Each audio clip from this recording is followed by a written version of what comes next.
Friends, India protection గురించి మాట్లాడితే ఇండియాకి 24/7 ఎల్లప్పుడూ కాపాడేది సోల్జర్స్ అని అంటారు. అది నిజం. కానీ ఉత్తి సోల్జర్సే కాకుండా ఒక ఇండియన్ ఫిజికల్ రిలీఫ్ అంటే ఇండియాకి చెందిన ఒక భౌగోళిక స్వరూపం కూడా ఇండియాని ప్రతి క్షణం కాపాడుతుంది. అవే హిమాలయాస్. హిమాలయాస్ ఉత్తి ప్రొటెక్షన్లోనే కాదు, water supply, climate, tourism, vegetation, fertile soil ఇలా ఎన్నో విధాలుగా మన భారతదేశానికి సహాయపడుతుంది.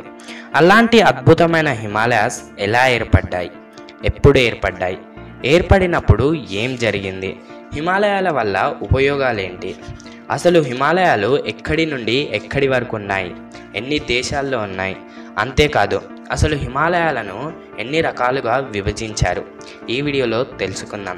వీడియో స్టార్ట్ చేసే ముందు మీకు ఒక రిక్వెస్ట్, వీడియోని లైక్ చేసి ఛానల్ని సబ్స్క్రైబ్ చేసుకోండి. అలానే వీడియోని స్కిప్ చేయకుండా చూడండి. హిమాలయాలు ఎలా ఏర్పడ్డాయి? కొన్ని మిలియన్ ఇయర్స్ ముందు అన్ని కాంటినెంట్స్ ఒకే కాంటినెంట్గా కలిసి ఉండేది. దాని పేరే పాంజియా. దీనిని సూపర్ కాంటినెంట్ అని అంటారు. ఈ సూపర్ కాంటినెంట్ ఎవల్యూషన్ జరుగుతుండగా కింద ఉన్న టెక్టానిక్ ప్లేట్స్ యొక్క మూమెంట్ వల్ల చిన్న చిన్న పీసెస్గా విడిపోయింది. ఆ ఒక్క సూపర్ కాంటినెంట్ కాస్త మొదట 2 భాగాలుగా విడిపోయింది. ఆ తర్వాత 3 భాగాలుగా విడిపోయింది. ఆ సమయంలో టెక్టానిక్ ప్లేట్స్ చాలా మూవ్ అయ్యేవి. అప్పుడు మన ఇండియా ఆస్ట్రేలియా కాంటినెంట్లో కలిసి ఉండేది. దానిని ఇండో ఆస్ట్రేలియన్ ప్లేట్ అని అంటారు. అలా ఆస్ట్రేలియాలో కలిసి ఉన్న మన ఇండియా మెల్లమెల్లగా యురేషియన్ లేదా ఏషియన్ ప్లేట్ దగ్గరికి రావడం స్టార్ట్ అయ్యింది. ఈ యురేషియన్ ప్లేట్ ఏదైతే ఉందో అది రష్యా సైడ్ ఉండే ప్లేట్. ఇప్పుడు మనం ఏషియా అంటున్నాం కదా, దానినే యురేషియన్ లేదా ఏషియన్ ప్లేట్ అనేవాళ్ళు. మన ఇండియా ప్లేట్ సంవత్సరానికి 5 సెంటీమీటర్ల చొప్పున ఏషియన్ ప్లేట్ దగ్గరికి జరుగుతుండేది. 40 మిలియన్ ఇయర్స్ క్రితం ఏషియన్ ప్లేట్ ఇంకా ఇండియన్ ప్లేట్ కొలిజన్ వల్ల అంటే ఢీకొనడం ద్వారా హిమాలయాస్ ఏర్పడ్డాయి. హిమాలయాస్ ఏర్పడినప్పుడు ఏం జరిగింది? ఆ 2 ప్లేట్స్ ఢీకొనడం ద్వారా అక్కడ ఎన్నో పర్వతాలు, లోయలు ఏర్పడ్డాయి. అదే కాకుండా అక్కడున్న చెట్లు, జంతువులు, నదులు, గాలి, వాతావరణం అంతా నాశనమైంది. మరికొన్ని వేల సంవత్సరాల వరకు అక్కడ చెట్లు, జంతువులు ఏవీ కనబడలేదు. ఆ పర్వతాలు ఆకాశాన్ని తాకేలా ఏర్పడ్డాయి. అందుకే అవి చల్లగా ఉంటాయి, ఇంకా మంచుతో కప్పబడి ఉంటాయి. As height increases temperature decreases అంటే ఎత్తు పెరిగే కొద్దీ ఉష్ణోగ్రత తగ్గుతుంది అని మనం చిన్నప్పుడు స్కూల్లోనే చదివాం. అసలు హిమాలయాలు ఎక్కడి నుండి ఎక్కడి వరకు ఉన్నాయి, ఎన్ని దేశాల్లో ఉన్నాయి? హిమాలయాస్ పాకిస్తాన్లో ఉన్న సింధు నది నుండి ఈస్టర్న్ ఇండియాలో ఉన్న బ్రహ్మపుత్ర రివర్ వరకు ఉన్నాయి. హిమాలయాలు మొత్తం ఇండియా, పాకిస్తాన్, చైనా, నేపాల్ ఇంకా భూటాన్, కానీ ఎక్కువ శాతం ఇండియాలో ఉన్నాయి.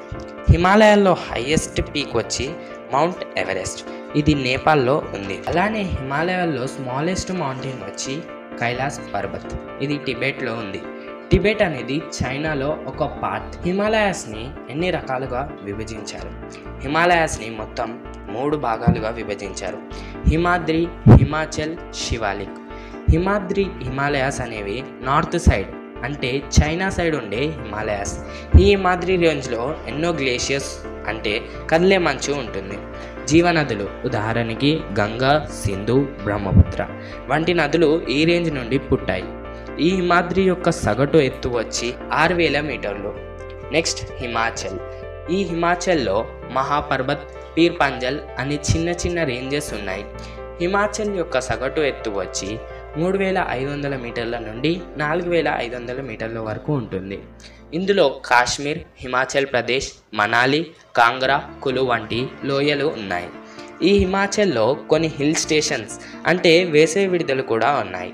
అవే షిమ్లా, ముస్సోరీ, నైనిటల్, రాణికెట్. ఇంకా శివాలిక్ గురించి మాట్లాడితే దీని సగటు ఎత్తు వచ్చి 900 మీటర్ల నుండి 1200 మీటర్ల వరకు ఉంటుంది. మన భారతదేశానికి హిమాలయాస్ వల్ల ఏం ఉపయోగం? నంబర్ 1, హిమాలయాలు మన దేశానికి న్యాచురల్ ప్రొటెక్షన్ ఇస్తున్నాయి. వేరే దేశం వాళ్ళు రాకుండా కాపాడుతున్నాయి. నంబర్ 2, హిమాలయాస్ బ్యారియర్స్ లాగా యాక్ట్ చేస్తాయి. అంటే నార్త్ సైడ్ నుండి వచ్చే చల్లని గాలుల నుండి మన దేశాన్ని కాపాడుతాయి. నంబర్ 3, మనకి ఎండాకాలంలో కూడా వర్షాలు వస్తున్నాయి అంటే అవి హిమాలయాస్ వల్లనే. నంబర్ 4, హిమాలయాలు జీవనదులకి పుట్టినిల్లు. అవే గనక లేకపోతే గంగా, సింధు, బ్రహ్మపుత్ర వంటి నదులు ఉండేవి కావు.